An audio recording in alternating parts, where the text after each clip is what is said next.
every day, Black America is the only place where a black person can become something. This is somebody who was a teacher. Her husband, Marie's founding father, was a banker. He founded his own bank. But even that, he was this woman was aware that in Guadeloupe, which was at the time was a French colony, the only way of if you were black, it was a liability that you could not overcome. And that using Black America as a reference was quite important because throughout the Black War, there was a theory called the providential design theory, which says I'm going to simplify. It says it works like this. Some people believe, some black who were educated, that the achievements of blacks in America were not of their own. It was God who selected them to be the chosen few and to challenge the myth of white supremacy. And therefore, since it was a God-given gift, the responsibility was to be the beacon on the hill for the entire black community across the world. That was one version of it. The Ebony story is kind of a micro illustration of that belief in the prophetic mission of Black America.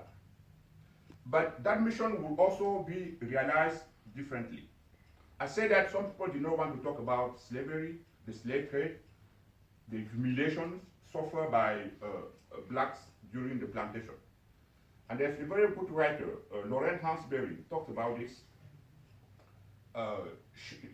She was the first black woman to have a play on Broadway at 29. And there's actually a very good biography of her on PBS now. Yes. And I really encourage you to see it because in her play, there's a young female character, Benita, who meets a Nigerian student, Asagai. And when Asagai is coming, she said to her mom, don't dare ask him if they live on trees. And her mom said, confuse Liberia for Nigeria, which is very important. But she says, her mom said, I've been giving the money to church to send missionaries to Africa.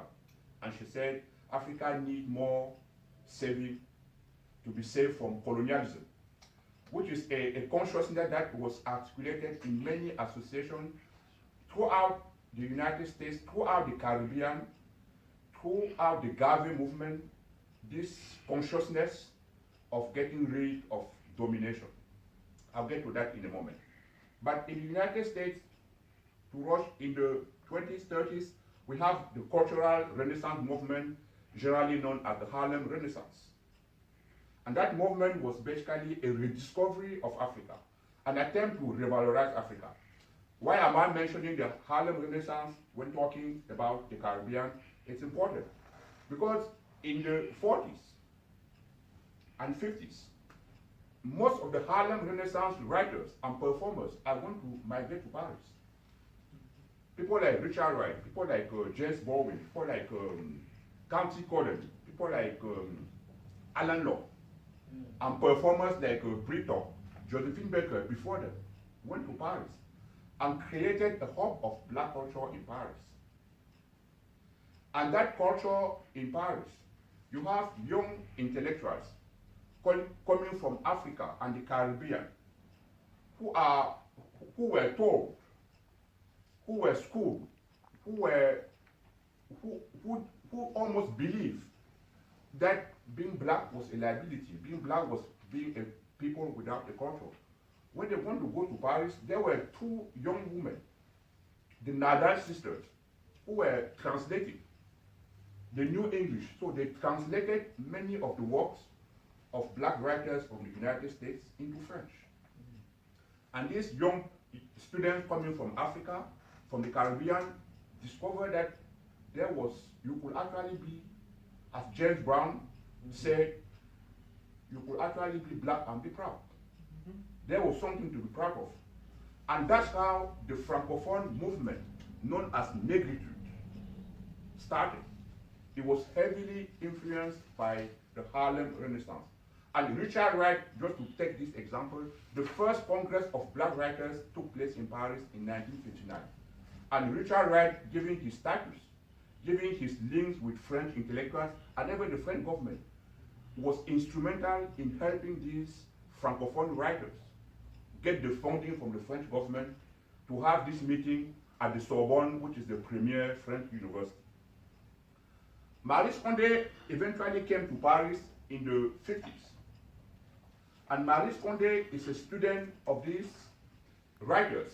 One of them is Aimé Césaire, who is from Martinique.